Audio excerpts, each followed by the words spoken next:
Tripura judo অ্যাসোসিয়েশনের বৈঠক অনুষ্ঠিত হয় রবিবার এনআরসিসিতে।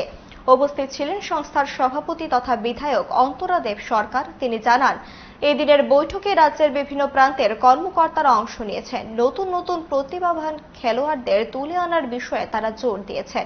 খেলাধুলোর মাধ্যমে যুব সমাজকে নেশা থেকে দূরে রাখার কথা বলেছেন বিধায়িকা সহ অন্যান্যরা।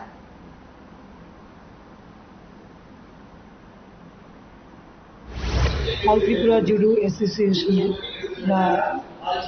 সভা করি।